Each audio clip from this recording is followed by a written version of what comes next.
Мыңдаған жылдар бойы адамдар жануарларды негізінен тамақ немесе еңбекке көмек ретінде пайдаланып келді. Десе де адамзат жануарлардың екі түрімен әлі де өте ерекше қарым-қатынаста. Бүгін біз осы жануарлардың бірі туралы сөйлесетін боламыз. Бұл мысықтар. Яғни мен бүгін сіздермен мысықтар туралы 10 қызықты факт айтатын боламын. Мысық құлағанда неліктен әрқашанда аяғымен қонады? Мысықты басқаратын паразиттер. Мысық пен есірткінің байланысы. Мысық тілінің ерекшеліктері. Мысықтың ғаламшарымызға тигізіп жатырған зияны және тағы да басқа қызықты мәліметтерді осы видеодан көре аласыздар. Ең алдымен адам мен мысықтың арасындағы достық қалай басталғаны туралы айтқанымыз жөн болар. Адам мысықтарды үй жануары ретінде қашан және қалай ұстай бастады? Үй мысығының ең көне қалдығын археологтар Кипрде тапқан. Оның сақталу жасы 9,5 мың жыл. Ол жерде бір адам мысығымен бірге жерленген. Бір қызығы, мысық та адам сияқты құрметпен жерленген екен. Мысықтың айналасында оны адамның тамағы ретінде емес, шынымен сүйікті үй жануары ретінде көрсететін қымбат бағалы бұйымдар орналастырылған. Бастапқыда мысықтарды қолға үйретпеген. Өйткені олар өте жабайы болатын. Қазіргі мысықтардың ата-бабалары шамамен осындай болған. Олар сәл үлкенірек, агрессивті және әлде қайда қорқақтау болған. Мұндай жабайы мысықтар жалғыз жүретін жыртқыштар болып есептеледі. Және басқа мысықтарға тек жұптасу және ұрпақ қалдыру үшін жақындайтын. Бірақ бір кезде шамамен 10 мың жыл бұрын олар адамдарға да жақындай бастады. Ол таяу шығыстан бастау алады. Себебі мынада. Дәл осы уақытта 10-11 мың жыл бұрын адамдар аңшылық пен терімшіліктен егін өсіруге көшкен кезде ауыл шаруашылығы революциясы орын алды. Дәнді дақылдар өте көп өсіріліп, оның бір бөлігін резервте сақтау керек болды. Ал мұндай астық қоймалары тышқандар мен егеу құйрықтарға керемет тартымды болатын. Тышқандар астықты жеп көбейіп, адамдарға қатты зияндарын тигізді. Бірақ жабайы мысықтар үшін бұл жағдай керісінше өте қолайлы болды. Астықтың көпшілігінен тышқандар көп болып бір жерде шоғырланатын. Сондықтан жабайы мысықтар өздеріне азық аулау үшін адамдарға жақындай бастады. Адамдар бұл жағдайда мысықтардың нағыз құтқарушы екенін тез түсініп, оларды сүтпен, етпен тамақтандырып, ірі жыртқыштардан қорғану үшін және жаңбыр мен желден сақтану үшін мысықтарға баспана салды. Содан кейін адамдар мен мысықтардың араласу процесі басталды. Адамдар ең тартымды мысықтарды қалдырып, агрессивті жабайы мысықтарды қуып отырды. Осылайша мысықты мейірімді және азды көпті ұстамды ететін гендері ұрпақтан ұрпаққа беріліп отырды. Әрине, көптеген адамдар мысықтарды пайдалы жануарлар ретінде ғана емес, сонымен қатар достары мен серіктері ретінде көре бастады. Демек, мысықтар да адамзаттың дамуына өте маңызды рөл атқарған деген ойға келеміз. Егер мысықтар болмаса, тышқандар мен егеу құйрықтар адамдардың егіндеріне тым көп зиян келтіріп, бұл адамзаттың мыңжылдық тарихын бәсеңдетуі мүмкін еді. Мысықтар адамдармен симбиоздан, яғни өзара тиімді араласудан өздеріне де пайда көрді. Өйткені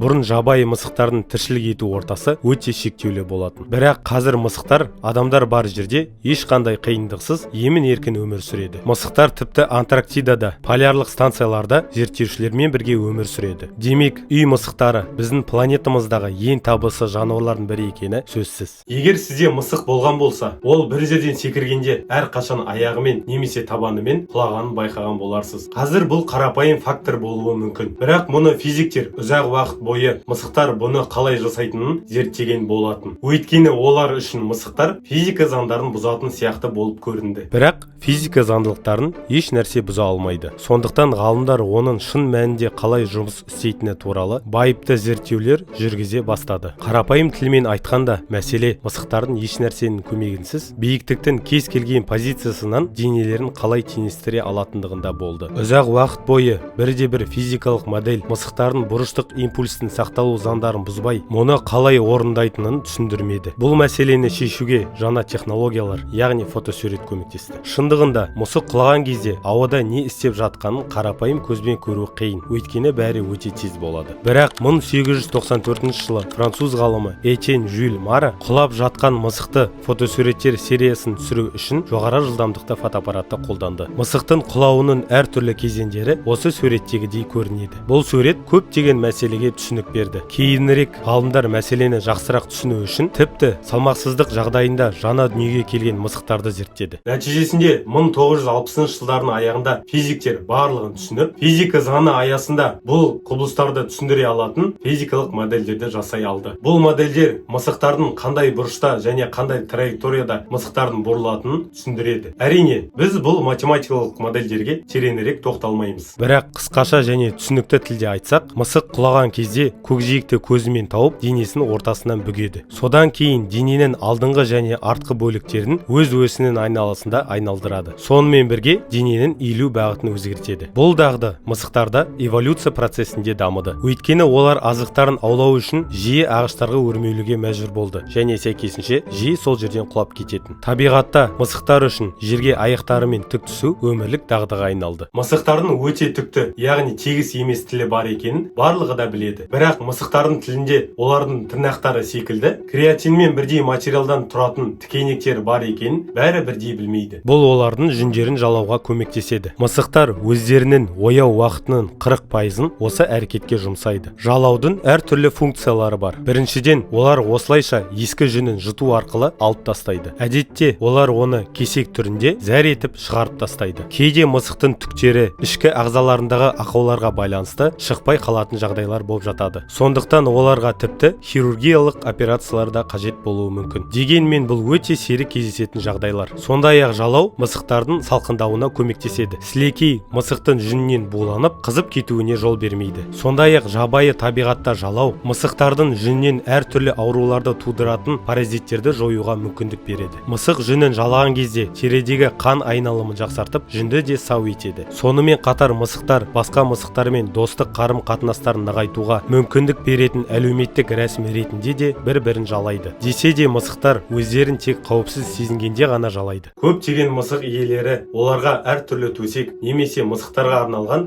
арнайы үйшіктер сатып алып беретініне сенімдімін. Бірақ та көбінесе мысықтар бұлардың орнына қарапайым картон қораптарды немесе мысықтардың өздері әрін сиятын басқа да кішкентай контейнерлерді жақсы көреді. Бірақ неге мысықтарға осындай кішкентай жерлер ұнайды? Міне жауап. Ғалымдар мұндай кішкентай жәшіктерде мысықтар өздерін ерекше қауіпсіз сезінеді деп есептейді. Әрине, пәтердегі үй мысықтарына ешқандай қауіп төнбейді. Дегенмен, мысық гендері өзінің тарихын біледі. Өйткені мысықтар бұрын жабайы табиғатта өмір сүргендіктен онда қауіп көп болды. Сондықтан кішкентай тар қораптарда жату арқылы мысықтар өздерін тыныш және қауіпсіз сезінеді. Олар бұл жерде басқа жануар арттарынан жасырынып шабуыл жасайды деп алаңдамай, тыныштықпен олжаны іздей алатын орын ретінде қабылдайды. Зерттеушілер мысық асырау орталықтарында жаңадан келген мысықтарға тәжірибе жүргізген болатын. Нәтижесінде олар қораптар берілген мысықтардың бірнеше есе тез тыныштанатынын және олардың стресс деңгейі қораптары жоқ мысықтарға қарағанда тезірек төмендейтінін анықтады. Сондай-ақ тығыз тар қораптар мысықтарды жылылықта ұстауға көмектеседі. Мысықтар адамдарға қарағанда жылырақ температураны жөңгереді. Сондықтан мысықтарыңызға қамқорлық жасағыңыз келсе, оларды кішкентай ыңғайлы қораптармен қамтамасыз етіп қойыңыз. Мысығыңыз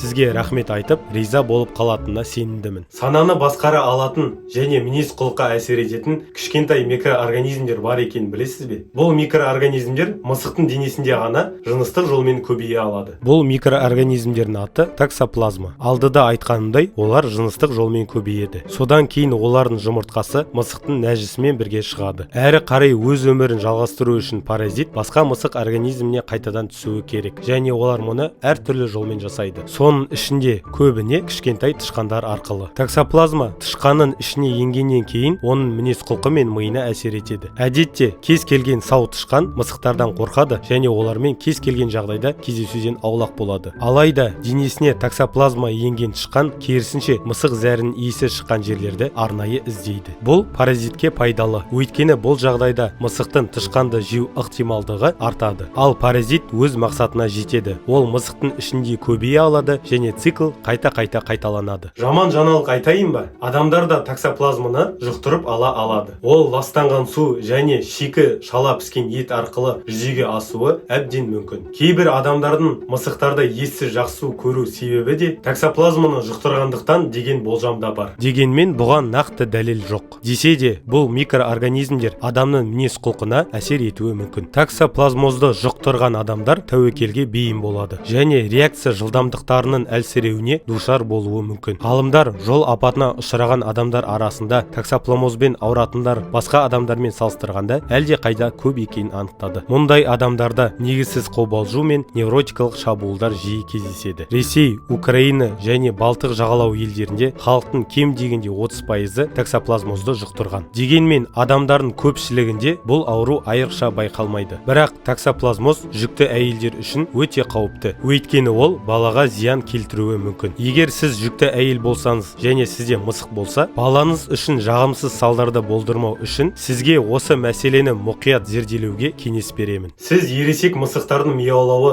тек адамдарды манипуляциялауға арналған құрал екенін білесіз бе? Олар мұны тек жанында адам болса ғана жасайды. Мысықтар бір-бірімен немесе басқа жануарлармен оңаша қалғанда мияуламайды. Сөйлесу үшін басқа дыбыстарды пайдаланады. Ал кішкентай жаңа туған мысықтар аналарынан тамақ сұрау үшін мияулайды. Бірақ бұл кезең аяқталған кезде мысықтар тек адамдардың көзінше ғана мияулайтын болады. Әрине, одан тамақ талап ету мақсатында. Сонымен қатар мысықтар ауыз және көмей арқылы 100-ге жуық дыбыс шығара алады. Ал иттер болса тек 10 дыбыс қана шығарады. Әрине, бұл мысықтар иттерден ақылды дегенді білдірмейді. Бірақ олардың дыбыс диапазоны әлде қайда кем болып келеді. Мысықтың гүрілдеуі немесе көп адамдардың айтатындай пырылдауы мысықтың жақсы және бақытты екенін көрсетеді. Мысықтар еркелетіп сипағанда, тамақтандырғанда, сонымен қатар тамақ сұрағанда пырылдайды. Бірақ мысықтар өте стресстік жағдайларда да пырылдайды екен. Мысалы, көшеде ұсталып, қамқорлық жерлерге жеткізілгенде, тіпті ауруға байланысты ұйықтау кезінде пырылдайды. Бірақ пырылдаудың басқа да мақсаты бар. Қазіргі ғалымдардың пайымдауынша, пырылдау барысындағы мысықтың вибрациялық дірілдеуі тері мен сүйектерді қалпына келтіруге көмектеседі екен. Яғни пырылдаудың көмегімен мысықтар жарақаттар мен олардың денесінің зақымдалуына дайындалады. Сонымен қатар ол жараларды емдеуге де көмектеседі. Яғни мысықтар үшін пырылдау өзін-өзі емдеу және босаңсу процедурасы болып табылады. Басқа да көптеген дыбыстар бар. Олар туралы білетініңізге сенімдімін. Егер сізде мысық болса, кішкентай марғауды анасынан өте ерте алып, кейін емізік арқылы тамақтандырса, ол қашан және қандай дыбыстарды қолдану керектігін білмейтін болады. Сондықтан мұндай марғаулар оған шынымен көңілді болса да, немесе тамақтанғысы келсе де, кез келген уақытта ысқыра беруі мүмкін. Ал енді есірткі туралы әңгімелесейік. Әрине, табиғатта мысықтарға арналған әртүрлі химиялық заттар бар. Олар кейбір өсімдіктерде кездеседі және тыныс алу, тамақ ішу арқылы мысықтың сана сезіміне, мінез-құлқына әсер етеді. Ең жақсы мысал бұл мысықтардың валерьянкаға реакциясы. Егер бұрын сонда сіз оны мысығыңызға беріп көрген болсаңыз, онда оның өзін әдеттен тыс ұстай бастағанын байқаған да шығарсыз. Яғни ол еденде домалап қатты мияулайды және валерьянканы қайта-қайта иіскеуге тырысады. Шын мәнінде валерин тамыры мысықта нағыз эйфория тудырады. Өйткені оның миы осылай жұмыс істейді. Сәйкесінше ол бұл заттарға осылай әрекет етеді. Яғни бұл да басқа химиялық заттардың да адамдарда эйфория тудыратыны сияқты. Егер иісін жұту арқылы адамдарда эйфория тудыратын осындай өсімдік бар болатын болса, онда оған міндетті түрде тыйым салынар еді. Айта кету керек, мысықтардың барлығы бірдей валеринға сезімтал емес. Кейбіреулеріне бұл мүлдем әсер етпейді де. Бұл генетикалық тұрғыдан анықталған. Жай ғана көңіл көтеру үшін мысықтарға бұндай заттарды беру керек емес. Өйткені бұл оның денсаулығына қауіпті болып табылады. Сонымен қатар бұл тәуелділікке де әкелуі мүмкін. Мысықтар үшін әлде қайда қауіпсіз есірткі дәрі бар. Ол мысық шырыны. Бұл өсімдікте мысықты мас ететін заттар да бар. Олар мысықтың көңіл күйін жақсартады, босаңсытады және жүгіртеді. Дегенмен оған тәуелді болып қалудың қаупі жоқ. Мысық шырынының әсері 5-тен 15 минутқа дейін созылады. Содан кейін төзімділігі, толеранттылығы орнайды. Және кейін мысық бірнеше сағат бойы шырынға ешқандай реакция білдірмейтін болады. Жалпы табиғатта мысықтарға есірткілік әсер ететін шөптер көп. Бірақ олардың көпшілігі мысықтар үшін улы болып табылады. Және де дозасы асып өлімге әкелуі мүмкін. Орташа есеппен мысықтар 12-ден 18 жасқа дейін өмір сүреді. Бірақ адамдар сияқты мысықтар әлемінде де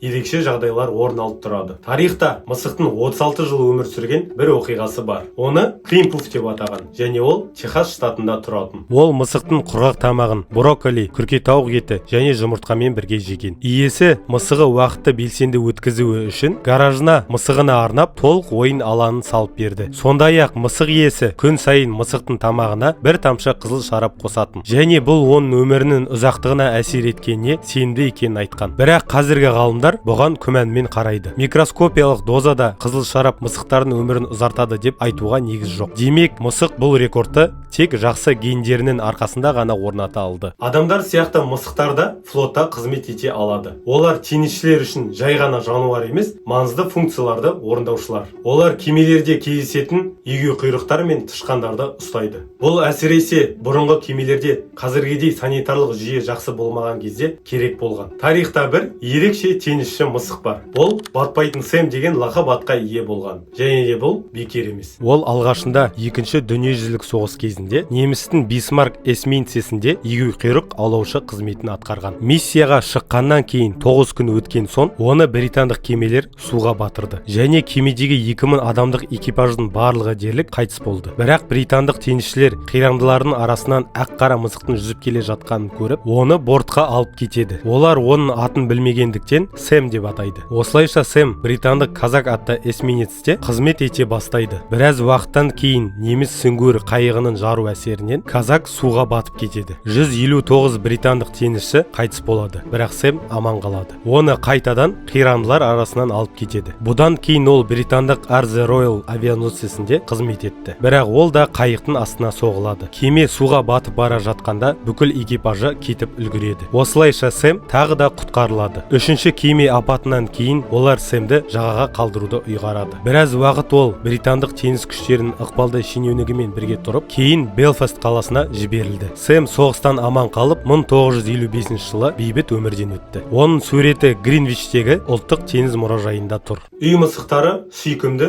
үлпілдек жануарлар болып табылады және адамдарға сүйкімді болып көрінеді. Бірақ бұлай тек бізге, адамдарға ғана сүйкімді болып көрінеді. Өйткені біз әлде қайда олардан үлкенбіз. Сондықтан да олар бізге еш жамандық жасай алмайды деген ойдамыз. Дегенмен үй мысықтары қатыгез, аяусыз өлтірушілер болып табылады. Соның салдарынан ұсақ сүтқоректілердің, кесірткелердің және құстардың көптеген түрлері жойылу қаупінде тұр. Тіпті кейбірі жойылып кеткенде шығар. Американдық зерттеулерге сәйкес, көшеге шыға алатын қаңғыбас үй мысықтары жыл сайын шамамен 20 миллиард сүтқоректі мен 2 миллиард құсты өлтіреді. Оған себеп мысықтар қолға үйретілген болса да, олардың өлтіру қабілеті мен құштарлығы бойларында сақталып қалған. Жануарлардың 33 түрін толық жойылып кетуіне үй мысықтары кінәлі деген пікір бар. Бұл мәселе әсіресе Австралияда өзекті болып тұр. Мысықтар ол жерге салыстырмалы түрде жақында. Еуропалықтар бұл құрлықты отарлаған кезде әкелінді. Нәтижесінде жабайы үй мысықтары ондағы табиғи тепе-теңдікті қатты бұзды. Австралия үкіметі бұл мысықтармен күресудің жолдарын іздестіруде. Тіпті мұндай жабайы мысықтардың көбею қабілетін жоғалтуға қамтамасыз етуге бағытталған әртүрлі генетикалық технологиялар ұсынылуда. Басқа австралиялық саясаткерлер құрлықтағы биологиялық әртүрлілікті сақтау үшін оларды атып тастауды немесе жаппай аулауды ұсынуда. Менің парақшама жазылыңыз, лайк басып, комментарий қалдырыңыз, ал мен келесі видеоны дайындаймын.